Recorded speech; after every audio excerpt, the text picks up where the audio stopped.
নিয়েছে, 7 ভরি 8 ভরি সোনা নিয়েছে, 10 লাখ টাকা নিয়েছে। বিয়েতে দেওয়া হয়েছে, মামা ধুমধাম করে বিয়ে দিয়েছে। তার চেয়ে তো ছেলেকে হার দেওয়া হয়নি বলে হারও নিচে মুখ ফুটে চেয়ে নিয়েছে।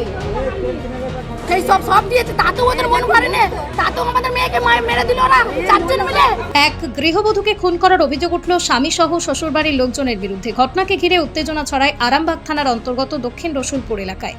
ইতিমধ্যে অভিযুক্তদের আটক করেছে পুলিশ। জানা গেছে মৃত ওই গৃহবধূর নাম নবনীতা পাত্র সিং, বয়স 23 বছর, গৌরাটির রামবাজার গ্রামের বাসিন্দা। নবনীতার সাথে বছরখানেক আগে দক্ষিণ রসুলপুরের বাসিন্দা বিক্রম সিং এর বিয়ে হয়েছিল।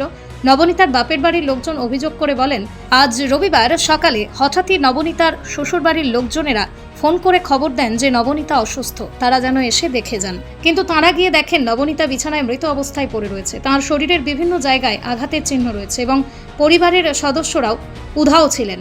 এরপরই তাঁরা থানার দ্বারস্থ হন। পুলিশের পক্ষ থেকে গৃহবধূর দেহ উদ্ধার করে ময়নাতদন্তের জন্য হাসপাতালে পাঠানো হয়। পাশাপাশি নবনীতার স্বামী সহ অভিযুক্ত কয়েকজনকে আটক করে পুলিশ। অভিযুক্তদের দৃষ্টান্তমূলক শাস্তির দাবি জানিয়েছেন মৃত গৃহবধূর বাপের বাড়ির সদস্যরা। সেই দেখেছেন মহিলাকে যখন গিয়েছিলাম ফোন করে 8:30টার সময় ফোন করে যে বিরাট শরীর খারাপ, তোমরা সব একবার এসো। আমরা গিয়েছিলাম, যে দেখলাম যে বিছানায় শোয়ানো আছে, এরকম জায়গাগুলো ফাটা আছে, এইসব জায়গাগুলো মুখে সব জায়গাগুলো চিরা আছে, দাগ আছে, গলায় এরকম জুতো দিয়ে দাগ মেরেছে, যে তার দাগ আছে, পা সব ফাটা আছে, দিয়ে শুয়ে রয়েছে। কেন মারলো বলে মনে যেটা হচ্ছে? শুনলাম যে ওকে জলান্তে যেতে বলেছিল, ও বলেছিল আমি জলান্তে যাবো না। কোথায়? সারাগুলি। হ্যাঁ, সারাগুলি দিয়ে তারপর বলে যে আমি আমার শরীরটা ভালো না, আমি যাবো না। সেই নিয়ে ওকে মারধর করেছে, যেটা আমরা ওরা এখানে জানতে পারলাম। জামাই কি করে? জামাই দোকান আছে, কাপড় দোকান আছে। আপনার কে হয় যিনি মারা গেছেন? কাকার নেই। আপনার নাম কি? রামকৃষ্ণ। কোথায় বাড়ি আপনার? গৌরাটি। দাদা বৌদির জ্ঞান করছে ওইটা, হ্যাঁ এইটা এরকম হয়। দেখাশোনা করে বিয়ে হয়েছে, দেখাশোনা করে বিয়ে হয়েছে, চালি করে বিয়ে হয়েছে। কবার দেখাশোনা?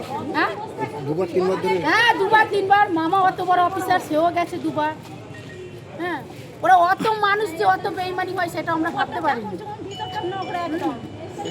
ওরা শুধু অত্যাচার মানে করেছে নিশ্চয়ই, আমাদেরকে বলেনি। মেয়ে চাপা ছিল বলেনি। কত বছর আগে মেয়ে বিয়ে? জানছে মামার মান সম্মান যাবে, মামার মান সম্মান যাবে। মেয়ে এত কেউ দেখেছো বরপন লাই, কেউ বরপন লাই, ওরা কত যে টাকা কত যে সোনা নিয়েছে তার ঠিক নেই। চাপ দিত তাহলে, চাপ দিত যে হ্যাঁ চাপ দিত। কত টাকা নিয়েছে, 7 ভরি 8 ভরি সোনা নিয়েছে, 10 লাখ টাকা নিয়েছে। বিয়েতে দেওয়া হয়েছে, মামা ধুমধাম করে বিয়ে দিয়েছে। তার চেয়ে তো ছেলেকে হার দেওয়া হয়নি বলে হারও নিচে মুখ ফুটে চেয়ে নিয়েছে। সেই সব দিয়েছে, তা তো ওদের মন করে না, তা তো আমাদের মেয়েকে মেরে দিল ওরা 4 জন মিলে। 4 জন মিলে মেরে দিল, 4 জন মিলে মেরে দিল। আবার আমার ছেলে যে আগে চলে গেছে, আমার ছেলেকে আবার ধরে মেরেছে ওই জামাইটা।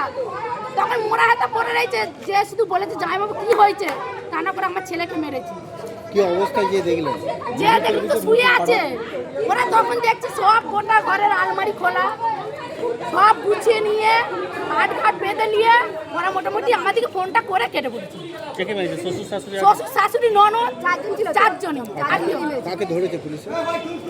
ওরা নিজেরা এসে হাজির দিয়েছে, 4 জনই এসেছে। 4 জনে নিজেরা হাজির দিয়েছে। পুলিশ যে আমাদেরকে 4 জন কে? 4 জন, শ্বশুর শাশুড়ি ননদ আর জামাই। ওদের নাম জানেন? শ্বশুর শাশুড়ির নাম জানিনি, ননদের জানিনি, শুধু বিক্রম সিংকে জানি। বলছি আপনার সম্পর্কে কে যিনি মারা গেছেন? আমার বোনজি, আমরা ধরো দুবনে দুজা হয়েছি। কি নাম বঞ্জির? আমার নাম সুপ্রিয়া পাত্র। বঞ্জির নাম কি? বঞ্জির নাম নবনীতা পাত্র। কত বয়স? 24। কোথায় বাড়ি? এখন পড়েছে মায়াপুরে, হ্যাঁ, আগে? তখন হচ্ছে গৌরাটি রামবাজার।